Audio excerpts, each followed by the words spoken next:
Brilliant. Good morning and welcome to today's Growth Through People session on leading and managing the transition to net zero. I'm Emily Stubbs, Senior Policy and Projects Manager at the Birmingham Chambers of Commerce. We're very much looking forward to today's session. Some of you might be aware that this is the first webinar as part of our 2023 Growth Through People campaign. Growth Through People very much aims to help local firms boost productivity and grow through improved leadership and people management capabilities. We have a fantastic session today. I will stop sharing so that I introduce my colleagues on the call. My colleague Kuranpal Singh from the Birmingham Chambers of Commerce will be introducing some of the research that we've been doing recently to set the scene and some context into the transition to net zero locally.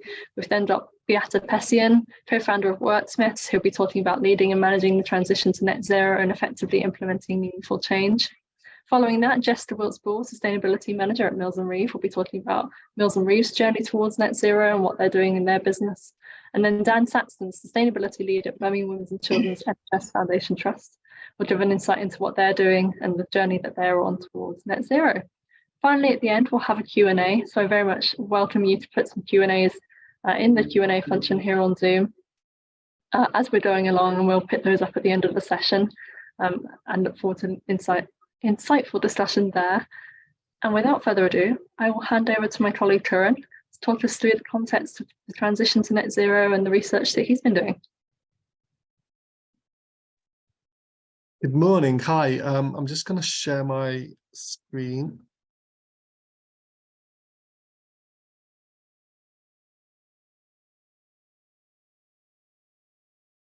Brilliant. Can we see that? We can indeed. Fantastic. Well, very quickly, my name is Kuranpal Singh and I'm a policy advisor here at the Chamber. The policy area that I lead on is sustainability. To very quickly go over who the Chamber are. So we are a membership and support organisation, and we have about 2,500 members covering 10 divisional areas. These are 6 geographic and 4 themed areas. And this is just a quick graphic to highlight the geographical reach of the Chamber. And very quickly, just want to give an overview of the Sustainable Business Series. So the Sustainable Business Series is the Chamber's flagship campaign on sustainability, looking to provide insight and guidance on best practice in achieving net zero. In 2022, we had 4 webinars and 1 event. And we also had the Sustainable Business Series conference, where we had high-profile speakers such as Andy Street, Mayor of the West Midlands, and Michaela Wright, Head of Sustainability at HSBC UK. Additionally, as part of the campaign, we released a range of digital content. This included 4 Chamber podcasts and a range of blog posts. The webinars and the podcasts are all available on the Chamber website, and the blog posts are available on the Chamber website as well. So as we were coordinating and completing the campaign, we also conducted a vast amount of research, and we used data from our QBR, the Great Birmingham Chambers of Commerce Quarterly Business Report, which is conducted in Q3. We also used data from the Chamber's post-event survey, so the post-event survey which we sent out to people who attended the SBS events and webinars. And we also used data from the British Chamber's Energy and Net Zero survey. And this provided insight into the methods utilised by the business community in engaging with the sustainability agenda, really highlighting the issues that they were facing and where more support could be advertised. I just want to run through the key findings, as I feel like this will set the scene and provide a bit of context going into the session today. So in terms of business perspectives on the environmental impact, in 2022, 65% of businesses implemented measures specifically aimed at reducing their environmental impact. Additionally, 38% of businesses implemented measures for the past 12 months, and 33% already implemented measures and intend to introduce additional measures in the future. When looking at the carbon footprint and emissions of businesses, 79% of businesses felt that over the past 12 months, reducing carbon and greenhouse gas emissions was more of a priority. And we also saw an increasing number of organisations highlighting the use of technology to lower their carbon emissions. For example, 69% stated they had adopted LED lighting, whilst 30% stated they had adopted the use of solar panels and electric or hybrid and hydrogen vehicles. We also looked at climate risk, and with climate risk, 29% of organisations stated they had taken steps to increase their resilience against climate change and its potential risks, whilst 44% stated they hadn't taken steps to increase their resilience. And the final key thing that we wanted to highlight was the barriers to achieving net zero, which were cited throughout the research. We had 3 major barriers which were identified. These were cost, knowledge, and economic conditions. And I think as a final point, it's important to highlight that 28% of respondents from the West Midlands indicated they would like to reach net zero, but did not understand what it entailed. So that was a very quick overview of the SBS and the research that we've conducted. And yeah, I'll hand back to Emily.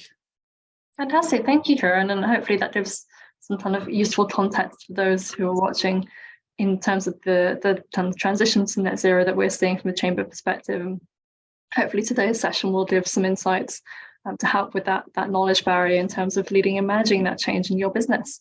So without further ado, I will hand over to Beata Pessian. Beata is co-founding director of the recruitment consultancy Wordsmiths. She supports organisations to develop their sustainability and ESG strategies by helping them identify the roles and functions they need, finding the right talent to achieve their ambitions. She's also co-director of the Community Energy Birmingham, chair of trustees of Birmingham charity Misfits Music Foundation, and a non-executive director of Climate Change Solutions. Over to you, Beata. Thank you, Emily and Kuran, for inviting me, and thank you, everyone. Sorry, first of all, a bit of an apology that I'm speaking from a different screen than, I'm speaking, you can see me speaking on my camera, but you will hear me from a different login because my sound system gave up today. So I'm sorry about this. I have to present from two channels. Can you see my screen? Is that okay? Looks great. Good, thank you. So yes, thank you. I'm Beata. As Emily said, I'm the co-founder of Worksmiths. We, as any good recruiter will tell you, we ease the pain for businesses in recruiting, hiring new people by attracting and helping them secure talent. By doing so, increasingly, as Emily already said, we help businesses in their transition to net zero. Why do we do this? Because we believe that every business has to do more than just making a profit. We engage in social projects, community projects, and we're also really interested in sustainability measures for our own business, but also for businesses that we work with. Let me quickly tell you if my presentation is not working forward. I'm sorry, the delay. There we go. Let me quickly tell you what I want to talk about. Where is business today, and what is expected from you as a business owner or as a business director in the transition to net zero. I want to quickly tell you a bit more about sustainability roles and where they come from and where they're potentially going to, and hopefully finish with some tips where to go for you, where to start in your own business on this transition to net zero. I do apologize, we have a bit of a lag. Right. Stress, chaos, and pressure from everywhere. Does that sound familiar to you? Right, I think if I would switch my presentation off now and stop here, we could discuss for the whole hour what businesses are facing, pressures, chaos, pressures from many points, not least regarding sustainability measures and the transition to net zero. You can also see some strong and some positive words in this word cloud, which is interesting because this is these are the most used words in job descriptions recently for sustainability managers. So what is expected from you in the transition to net zero as a business? I will briefly go through this because we will probably have some time to talk about this later, and I will not have capacity nor time to talk about this in more detail. First of all, of course, everything starts with measuring. Where are we? We record data, we do audits. Where's our carbon footprint coming from? What's happening? Next step would be to analyze where are the points that we can start on. How can we reduce our carbon footprint? We move on to we move on to our implementations, which means what can we do? First steps, where can we reduce, first of all, and of course, as any of those circles will show you, you keep improving, you try and get more people on board with your transition, and finally you measure again. This kind of wonky circle is not a reflection of my very bad PowerPoint skills. PowerPoint skills. It's probably also a reflection that this is not a straightforward journey.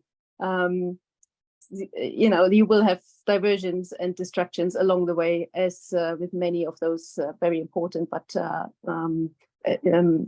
difficult processes to change year-long practices sometimes. Right. So this is what happens. Sometimes you can you can probably start with your measurement starting point could be when you join a professional network, or you join a net zero pledge. There are many of them available, and already finding the right pledge for you to join could be a minefield. But this could be a starting point, starting with signing up for a pledge, and then going a year round in this circle of improvements, and a year after, maybe you start measuring again. Good. Quickly, I want to touch on the landscape of sustainability roles for you. Sustainability managers are kind of the central part of this transition to net zero. Their role is to implement the change, mainly to implement the change in business. So they are this central role in a business that, so that will be responsible to one side analyze the data, to understand the data, to implement those changes, and to talk to basically everybody in your business, within the business, even outside of the business supply chain, customers, and so on. So implementing change is not an easy, it's not an easy subject. Bigger companies, as you can see on top of my slide here, you find job titles for in bigger companies, ESG directors or analysts or managers and so on, which means environmental social governance roles. Already you can see they include much more than just the transition to net zero. So the carbon footprint, they are of a wider scope, and usually experienced sustainability managers would go into those ESG roles and develop further. So this is an all-encompassing role to change the outlook of a bigger company, let's say, or any company, but it really makes sense in those bigger international corporate companies. CSR is a role. CSR directors or managers or any other job title related is not so used not used as much as before. Corporate social responsibility, you can see from those words, is already a kind of smaller. It's a smaller scope, let's say, and that's why it's not used as often anymore. I mentioned the sustainability manager, which is usually a professional sitting inside a business organization, ideally reporting to the board or to the finance director, or really being in a high level of authority to make sure that they have the impact in the business that they should have. I have on the left side mentioned sustainability consultants. They usually, I mean, quite often this is a separate business that helps businesses in the transition by advising them either at the beginning of a process, by helping them doing the audits about carbon footprints, or by kind of leading the process of implementation as well. You can also have consultancies doing the whole process for you, basically with your business. So they come in regular terms and go through the points and help you with the implementation, so that they kind of offer you the whole 360 package of transition to net zero, let's say. Often they come as an add-on to a business to help with the audits, and then the business gets a result, gets a carbon footprint result. This lands in your email inbox, and then you can start thinking, what now? What do we do with these results? How do we implement them now? Who's going to do it? So at the bottom of my slide, you can see the sustainability champion, who potentially is this person who can start implementing the first steps. A sustainability champion is a fairly new word in this kind of sustainability role spectrum, let's say. Rooting from the from your current team to say, okay, there's somebody who's probably more interested than others in sustainability, and they kind of volunteer and step forward to say, I would like to get some more training on this. I would love to lead the business on joining professional networks, or I would really like to go on a training to get a certificate for sustainability. Well, there are several certificates you could get and learn how to do audits, for instance, or learn how to implement change in terms of leadership training and so on. So sustainability champions are not a profession on their own. They are basically any employee in a company that decides to take sustainability on as their extra responsibility. Of course, by taking this on, they will be given more authority to also implement this, so to help the business implement it. Right, so this is where we are in the sustainability world. All of those roles, including kind of the top of the food chain ESG roles, they are all fairly new. So sustainability roles as like this exist probably they started maybe 12 years ago, 15 years ago at the absolute maximum, and the broader market is just picking up now for this role. So it's a really interesting market, and it's very changing a lot as well. Okay, what can we do as a business, and where do we actually start? As so many times, it starts with your leadership. This is so important. I think you have to set the scene. You as a leading person in your business will have to decide where do we go? Is this because we have pressure from the outside, from our supply chains, or from our customers that we need to change? Does that come from us as a team? We want to change. We need to. We know that we all have to. Everybody has to get on this journey to net zero somehow.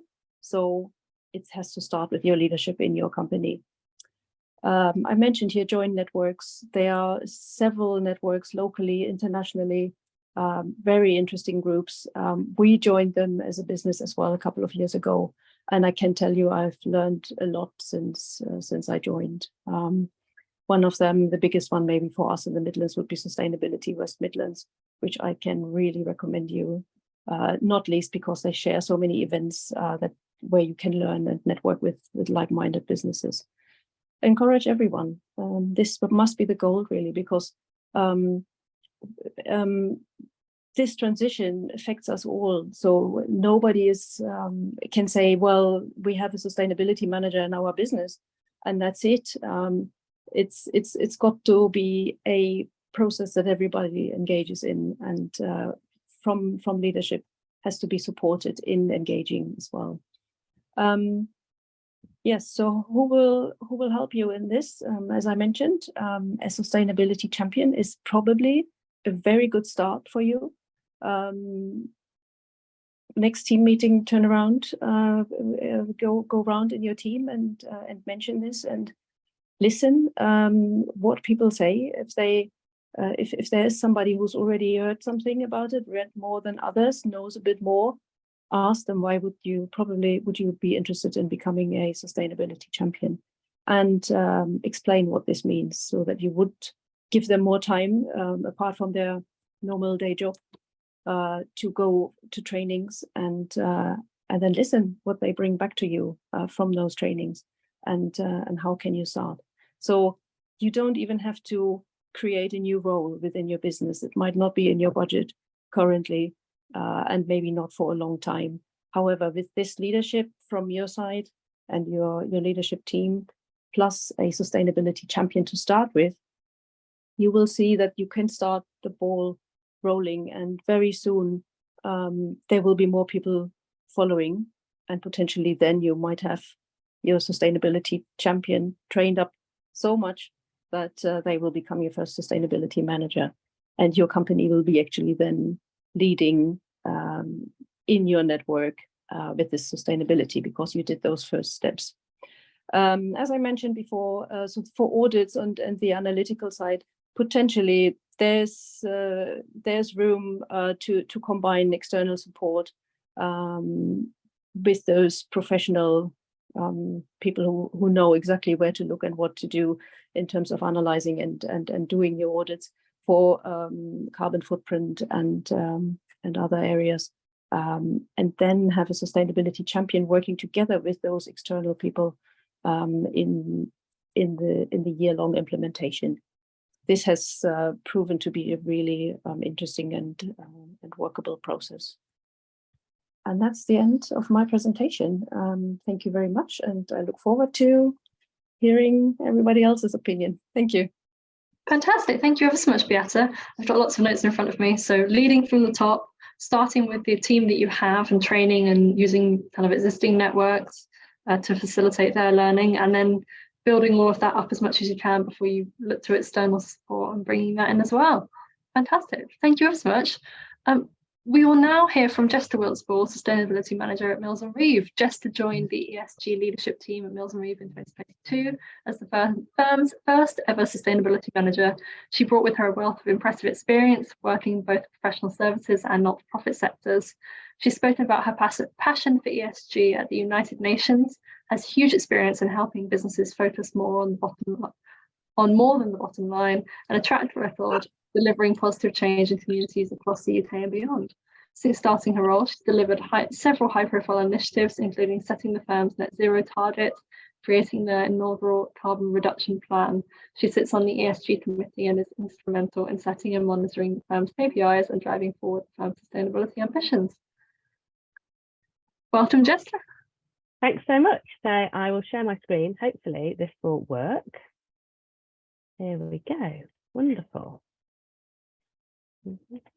There we are.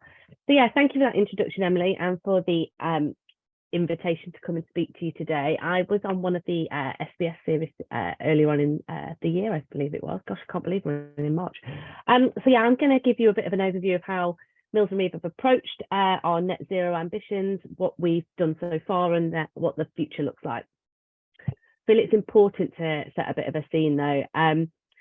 The IPCC, have summarised, and the UN Secretary General has said that we're on this pathway to global warming of more than double the 1.5 degree limit. Some government and business leaders saying one thing but doing another, and he's basically saying that the results are going to be catastrophic unless we do something. The government's net zero review, which I am about 100 pages into the 300 and something odd pages, does actually set out some really, really good guidelines and gives business a real good grounding about how we're going to get there. But I think there's a lot of talk, but now we actually need to start to turn that into action as a business community, but also collectively within the West Midlands. We've got a brilliant network. We've got what the Chamber are doing, but also what the Combined Authority are doing. And as Beata said earlier, I'm very lucky to sit with her on the Sustainability West Midlands Advisory Committee. So I think there's an awful lot that's happening in the region that I would really encourage any business who's on here today who's got a real passion for this to tap into. So the science behind net zero, I don't know if you've seen this, but I think it's really good to actually, let's set the scene of what the science says. There is a difference, and a stark difference, between 0.5 degree. So 1.5 and 2, it will make a massive catastrophic difference if we do not stay below that 1.5 degree. In Davos earlier on in the year, there was some little sort of green shoots of hope, but there was also an awful lot of discussion about how actually there's an awful huge amount of businesses that are doing the right thing to decarbonise, but there's also areas of business where they're not doing enough. And fossil fuels were called out on that. And there was a really, really striking presentation from the UN Secretary General, and I would really encourage anybody to go onto the Guardian website and have a look at their coverage, because it was really superb. So we signed up to SBTI as a business. We've committed to submitting our targets. So once you've sent in your letter, you have 24 months to actually achieve that. We will potentially be using a consultant to help us do that.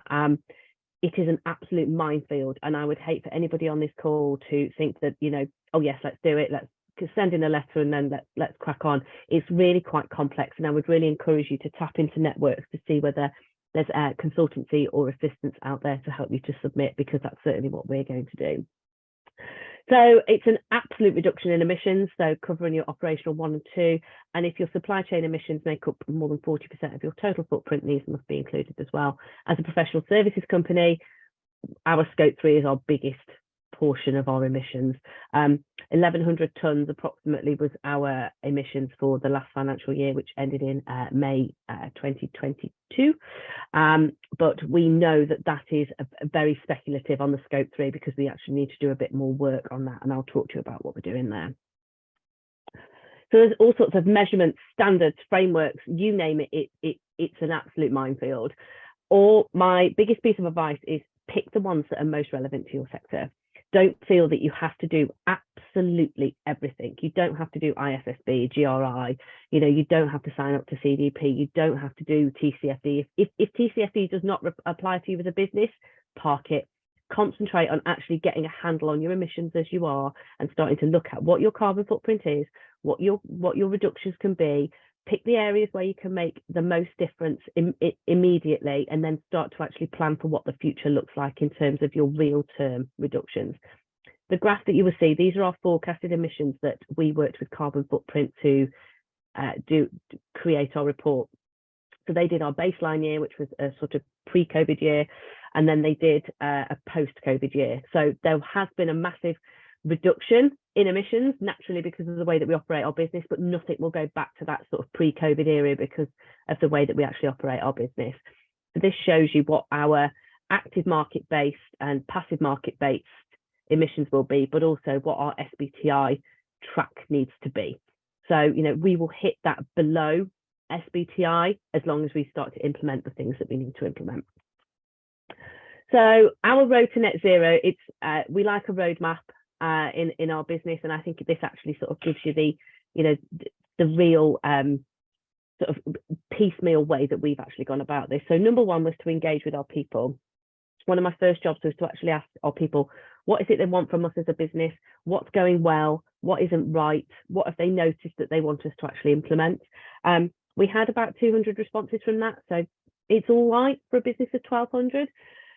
So, we took the key themes, we looked at some quick wins. We started an education and communication program. We've created a sustainability hub, so all of the information that we're doing is accessible on there. We're going to be offering carbon literacy training. I've been through that myself.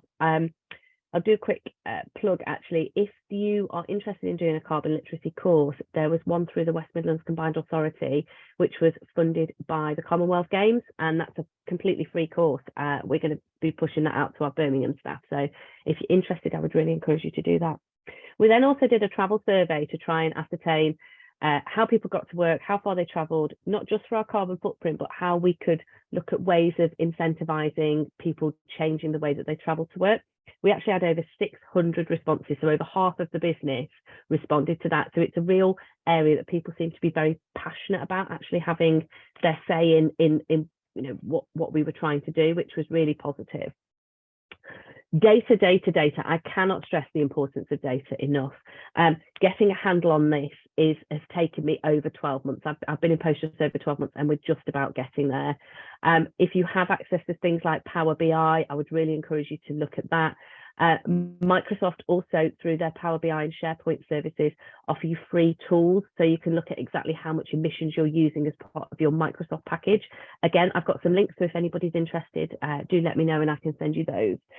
We've done our SECR, which is what we have to do legally. We've done our ESOS phase 1, 2 and 3. So we've actually got a real picture of where our emissions are in our buildings and what our savings could be.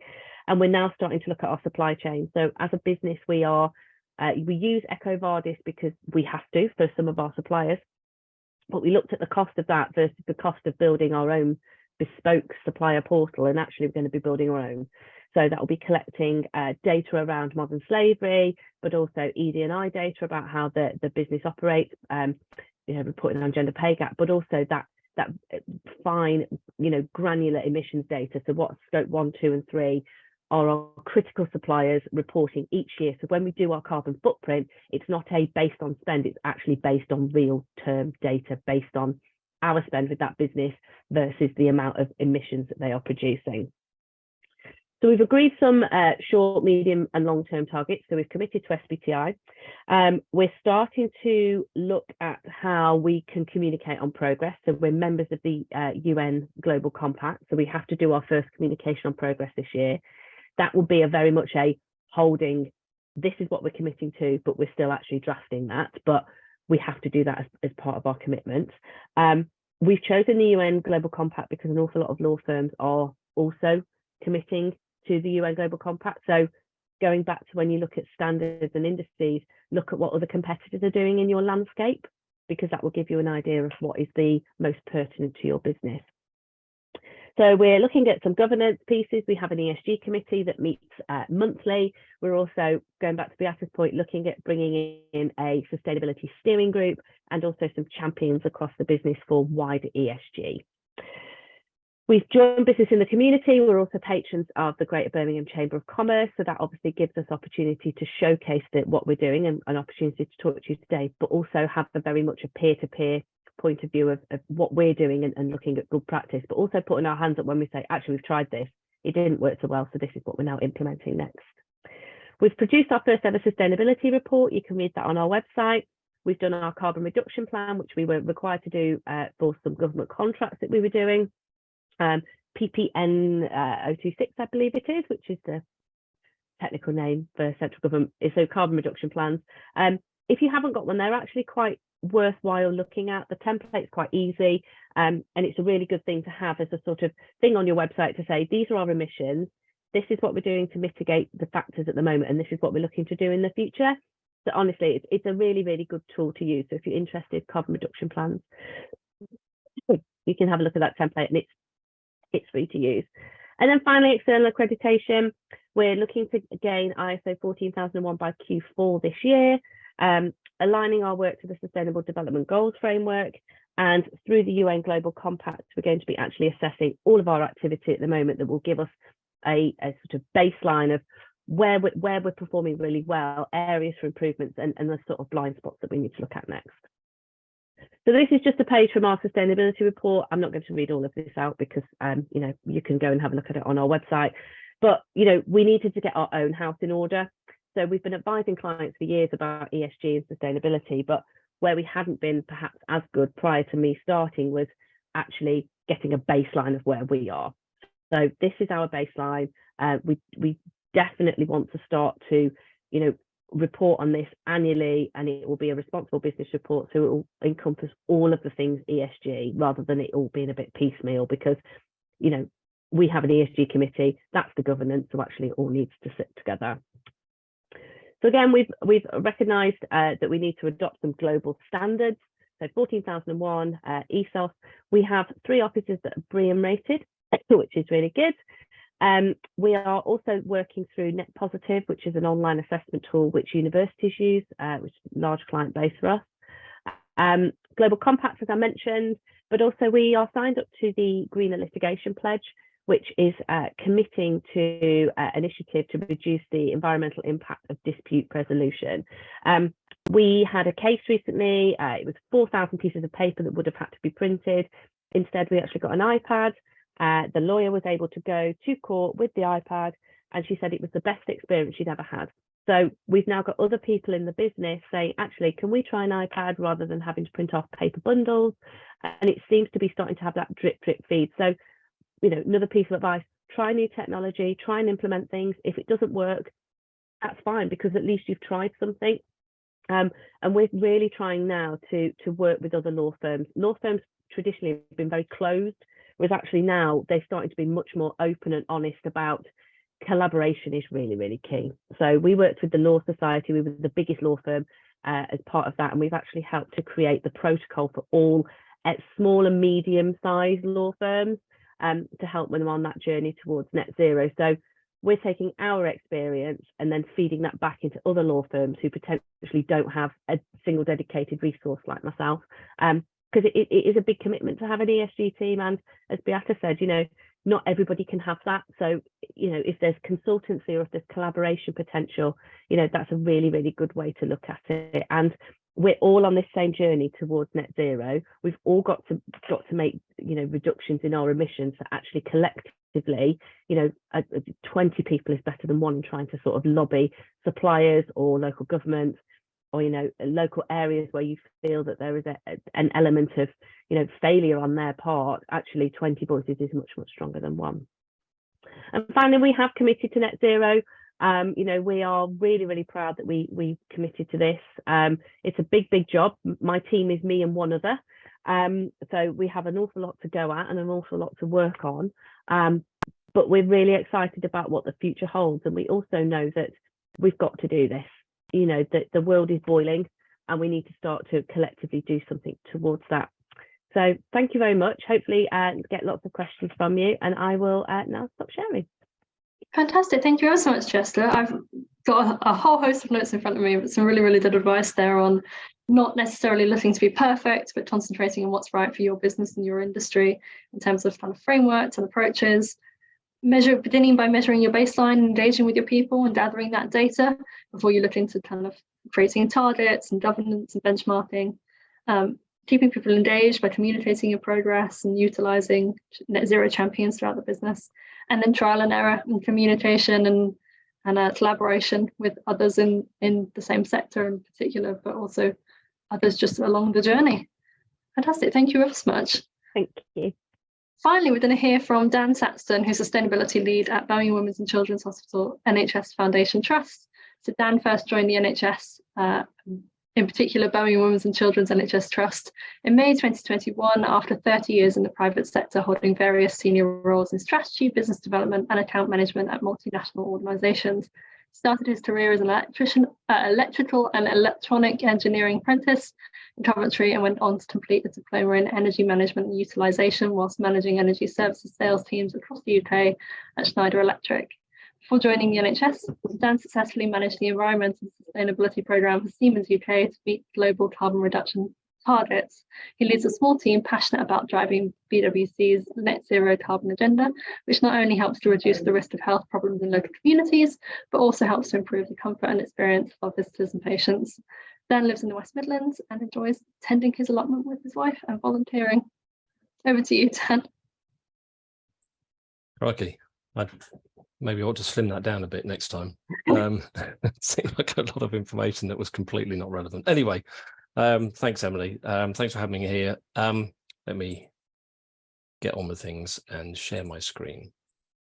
You'll have to forgive me. My normal monotone voice is going to be made even worse by this horrible cold that I have at the moment. So has that popped up on the screen? Can you see that? Yes, we can see. Great stuff. Thank you. It just dawned on me, actually, just quickly before I start, is that we've had some great presentations already, and actually I don't think there's a one size fits all.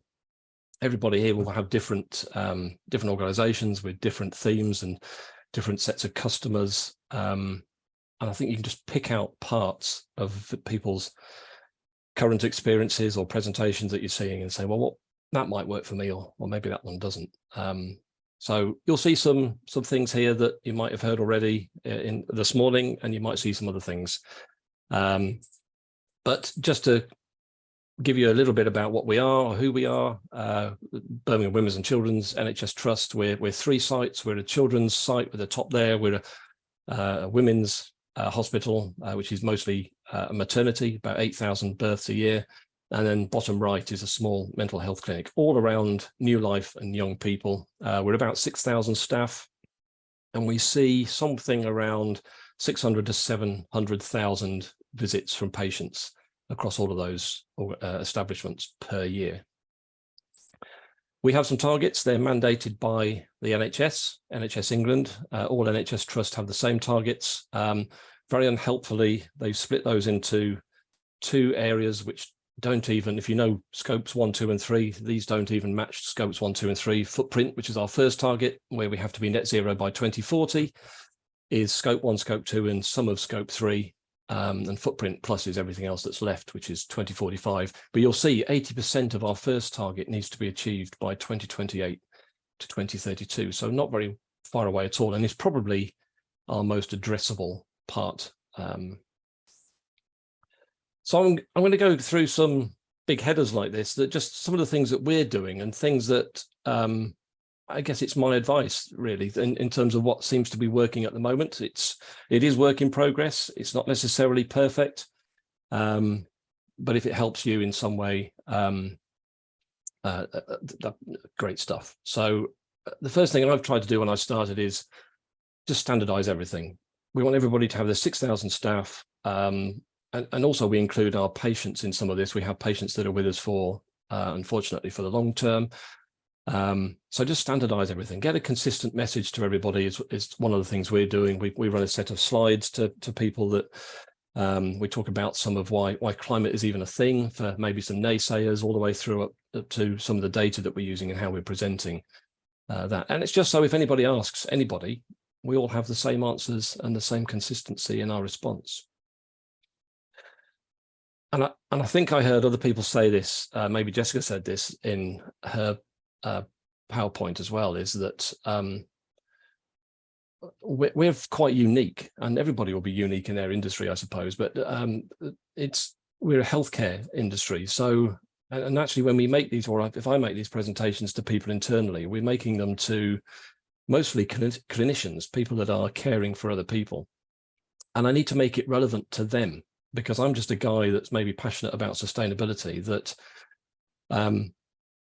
they've got no reason to believe anything I'm saying. So some of the things I pull out are things that they'll recognize. So these are a selection, and there's many of them. There's just a selection of examples of some of the documents that we might talk to our internal staff about. It's the link between health and climate change specifically for us.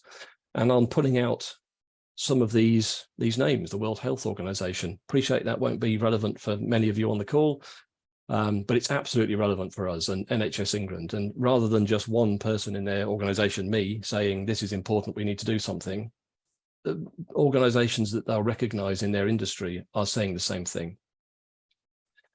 The same, we talk about the impact from the climate change is having on health. And of course, most people think about that in terms of third world countries, probably. But we are seeing respiratory disease in this country and UV related things coming into our hospitals. So again, from the World Health Organization, a recognized body for the people we're talking to internally. And then just to drive that fully home, maybe a little bit controversially, we're an organization that is caring for people.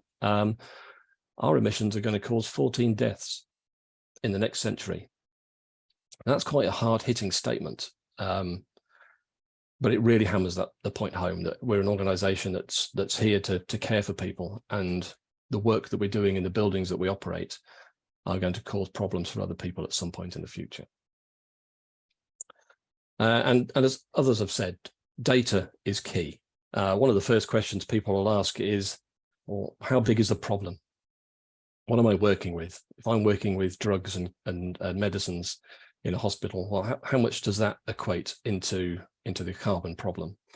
So we use this graphic. This was something that actually came out of NHS England. I basically pinched it and I just think it's a really good way internally of presenting where the problem is. And actually this is, you can see the big sort of almost a quarter of the segment there on the left in carbon footprint. That's our first target. Everything else is our second target. But we can start to break this down into some areas. What I will say is that some of this data is quite good. Quite a lot of this data is really poor. And that's something that we're working on. I can't imagine everybody's got perfect data, especially in the supply chain. That's really difficult to try and find in terms of going down to a widget or a service and what the carbon is associated with that. That's not particularly easy. So some of this, you know, take this with a pinch of salt to a certain extent. Of course, we can get our electricity and gas data and heat and all that sort of stuff. That's fairly accurate, but some of these other areas aren't. But it's a start, and it's as we plod through life, we can see this refined as we go. Of course, get senior management buy-in. If you're going to try and do anything in your organization, I feel it needs to come down from the top. The senior management need to be bought into this. I was very lucky that when I started, there was a green team that was already formed, and part of that green team were senior people, people that sat on our trust board, clinical people, non-clinical people, but all senior managers, directors that seem to have a focus on this. We rebranded it shortly afterwards to a far less rolling off the tongue name, Environmental Sustainability Programme Board, ESPB. I don't know why we didn't keep Green Team, but we didn't. That's chaired by one of our trust board members and one of our non-exec directors, and effectively reports into the trust board. The trust board, and it's something we're working with at the moment, is that I feel that this top-down approach needs to come from the trust board, or your organisation's directors. If our staff, and there's 6,000 of us, as I said, are going to start making a difference in our organisation, then they need to see that it's supported and it's an initiative that is cared for and passionate about from senior management. Because we want a bottom-up approach as well. We want people to be engaged in this and start driving things in their own departments, in their own workspaces. And they won't if they don't see that the trust board is on board. So, excuse me, one of the things that we did to try and drive that bottom-up approach is that we created specific working groups. Now, we're a fairly chunky organisation, so we created quite a few of these working groups for certain areas, and I appreciate some of these are very bespoke to us. But it was really to investigate what other people are doing and champion that implementation. So we took that carbon pie, as we call it, on the left-hand side, you'll see there, and that outer rim titles like medical equipment or anesthetic gases and meter-dosed inhalers, and using these 5 coloured boxes that you can see in the middle of the screen, which were given to us by NHS England as areas of focus, we actually drilled down a little bit further into that and created 13 working groups. You'll see actually more than 13 on here, but we chunked all that bottom green section into one around transport. Now, it doesn't really matter what the names of these are, they're specific to us. Each one of these is chaired by a reasonably senior person, board members in some cases, or senior management in others, but people that could influence change in the area of that working group. And the other members of that working group are people that have put their hand up and said, yeah, I'm passionate about this, I'd like to help, or clinical or non-clinical people that really could help influence some of that change through that group. So that sits at the bottom, and those working groups report into our programme board. The programme board holds them to account. And we also have some other apps and things that we've implemented to try and understand a little bit more about what's happening at ground level. So we've got a digital suggestion board with upvoting, so people can make suggestions, other people can vote for those. Those bowl themselves up to the top, and we can start looking at those as a team to say, well, these are the ones that are important to our staff, we better do something about those. And then you'll see the 2 icons there, Warpit and Geeky Zero. Warpit is off-the-shelf product that sits in the industry that allows you to reuse products or furniture, mostly in our case, because we can't reuse medical equipment, somewhere either else in our organisation or actually outside the organisation. So if we were getting rid of tables and chairs in an office space because we were making it into a store area, they potentially could go in a skip and somebody could get rid of those, but actually it's finding a new home for those either in our organization or actually outside our organization in other Warpit users or charities. So we've sent things overseas to third world countries too, where we couldn't find a new home for them within the local area. Geeky Zero is actually an app that we invested in for people to check their own carbon footprint and have lots of actions around how they might improve their own carbon footprint in their own life. Nothing to do with work, actually. And we thought that actually if people can start thinking about that in their own space, in their own home, in their own life, they might start to then bring that thinking to work too. However, everybody's already busy. Everyone's already got a day job, especially in a hospital. They're running long hours in high stress environments. And so we needed to provide some extra resource to take the time to research some of these areas. So the sustainability team, of which we're a small team, there's only 3 of us, I sit in the program board, but all of us sit in all of the working groups that we have, and we can take some of that research away. So we can go and talk to other sustainability people in other organizations or in other hospitals and trusts and just find out, what have you done about that? How did that work for you? And then feed that back into the group. Also, our clinical teams are also finding that they've got their own peer groups that they can go and talk to and feed that back into. However, we are reliant on others to manage all of this change. We're just the stakeholder managers. We can present the information, we can do the research and bring it back to people, but we're relying on other people to make the change. So be patient. It's not going to be easy. I think somebody else said earlier on, it's sometimes we can't eat the whole elephant at once. It's baby steps. We've just got to keep prodding away in a positive way and bring people on the journey with us, but we'll need to be patient. Only to a point. We've got some fairly early targets that we've got to try and meet. So yeah, we have to start maybe ramping up some of our engagements if we're not seeing people move in the direction we want to. But as I say, this is work in progress for us. We're just seeing what works. Some of this is working for us. Some of it is we're just finding our feet with. And I think that's me finished. Thanks, Emily. Fantastic. Thank you ever so much, Dan. I've got, again, a whole host of notes, but I think that point at the start about it's not a one size fits all. It's very much kind of unique to each organisation, and obviously what you're doing is very unique to a kind of healthcare setting, but those points around consistent messaging, recognising the impact that you have, gathering your data, getting that buy-in from senior management to then trigger or drive kind of bottom up change as well, and investing where you can resource for research and utilising peer-to-peer learning, which has been a theme throughout everyone's presentations, which is great to hear. It's something we're very passionate about here at the Chambers. And I love that bit at the end about patient progress. And there is a kind of a very pressing need to drive towards net zero, but it's really difficult. And we understand, particularly with the current kind of economic challenges that businesses are facing, there's so much on the agenda, but making that progress in the right direction is just key. Fantastic. Thank you all. We've got a first question in the Q&A function. I remind everyone who's watching to submit their questions. We've got a few minutes for questions here. The first one is for Beata. One thing some consultants do is provide strategy and also the implementation, but they're not working, or they're not around long enough to sustain that change. What are some of the challenges in companies that you've seen? Have they managed to overcome this kind of short-term change and sustain the change they were looking for?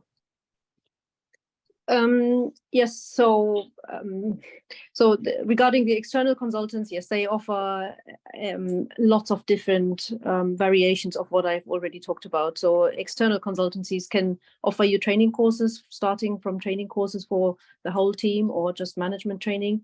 And they can offer you one-to-one advice, and obviously it will be about the strategy to net zero as well.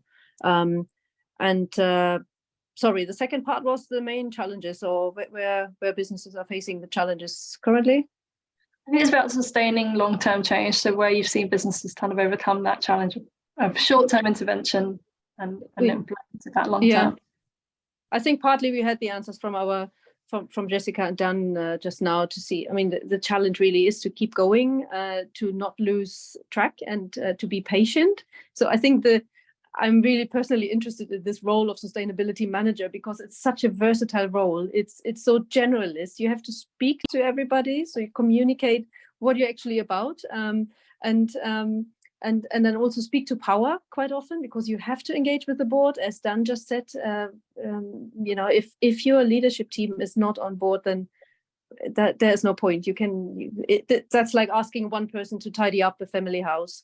This person will leave very soon if they don't get any support, and not everybody is doing their job in this tidying. So this is keeping going, I guess, is the challenge for businesses, and have somebody to be responsible against those measures, and to follow up and to keep nagging. I guess you know, it's not often a very pleasant, I mean, pleasing job that you have as a sustainability manager, because it's challenging. You have to change people's ways that they have been going on for decades. Yeah, it's a long-term big change for a lot of organisations. I'm conscious of time. If I could go around all three speakers just with one final question, which is, if you had one piece of key advice for small organisations or small, medium organisations starting their journey towards net zero, what would that advice be? I see Jessica's come off mute. Don't try and be perfect. Don't try and be everything to everybody. Find some really meaningful, low-hanging fruit, and then start to think about what the bigger picture is. We're not going to change the world overnight. We probably will put something in the wrong bin. Don't beat yourself up about it. You know, there's lots of ways that you can make differences. But I think speak to your people. What are they seeing on the ground? What are they noticing? It's because of our people that we've implemented quite a few different changes. Because they said, actually, we don't think this is right. And I've gone, no, it isn't. So let's change it. And that's where you get your engagement and your buy-in. And I can see Dan nodding, and there was and Beata as well. But listen to your people, talk to your people, find some really quick wins, because that's the way you start to win hearts and minds when you need to make bigger changes. Fantastic. Thank you ever so much. And very on message for our Go Through People session today. Dan, how about you? Yeah, I agree with that. I think probably two things. One is that sometimes people are just so frightened of doing something because the problem seems so large. And I think just breaking it down, as we have I'm not saying that's the right way, but that's what we're doing, into some manageable chunks, to say, well, here's some things that we can engage with because I understand that department, or I understand that particular part of my business, and I can start thinking about how I might do something there. Because climate change just seems enormous and global, and it doesn't necessarily seem personal. So find those ways of locking that in, but make it relevant. Make it relevant to your business and your industry, like we have with healthcare, and linking it to climate change, because then people will recognise what that means for them. Brilliant, thank you. Beata, can I ask you for the final word, your final piece of advice? The final word. I would say join networks. Look around you wherever you are, especially for smaller companies. That's so important. The bigger companies will have the guidance, as we heard from Dan, from the bigger networks, and they have the capacity to have sustainability managers as a role, as I said. But if you don't have this capacity, start with joining networks and go to one event, and one will follow the next. So you know, online or wherever. But Chambers is doing great stuff, and there's more to come, as I know, this year. and get your information by networking with other people who can tell you what they've done. So you don't have to invent everything from start and from scratch again. There's lots of experience. It seems overwhelming, but sometimes just one person you talk to might give you the right advice to just do the next step. Fantastic. No, that's brilliant final advice from three of you. So thank you ever so much for joining us. I'd like to I'll share my screen. Just to say a big thank you to yourselves, Dan, Beata, and Jessica. Also to our sponsors of the Growth of People series, so Aston University, Southern City College, Birmingham, and West Midlands Combined Authority, for their support. I know we've talked a lot about networks and and getting involved with peer-to-peer networks today. We have a number of upcoming events in our Growth Through People campaign, as well as later in the year, as Beat has alluded to, we'll have our Sustainable Business Series, which Karen talked about our last year's Sustainable Business Series earlier. That will be continuing later this year as well. Upcoming in Growth Through People, we're talking about whether a 4-day week is the future of work, ensuring LGBTQ+ inclusivity in your workplace, and harnessing personal resilience in challenging times. As we know, it's an incredibly difficult economic environment, trading environment out there at the moment. So making sure that leaders, managers, and individuals across businesses are harnessing their own personal resilience along the way. And then please do keep an eye out for the Growth Through People conference on the 10th of May. Further details to be released shortly. And finally, if I can just ask everyone on the call, if you could spare 5 to 10 minutes, well, not 5 to 10 minutes, 3 to 5 minutes to assist our original research into leadership and people management skills in Greater Birmingham, and advise our policy work in this area, it'd be hugely, hugely appreciated. Your responses directly help us to deliver Growth Through People each year, help us to understand where we can add value for you and your business. So if you could spare 5 minutes, it'd be massively appreciated. But just thank you again to all of our speakers, to our sponsors, and to those who've joined us today.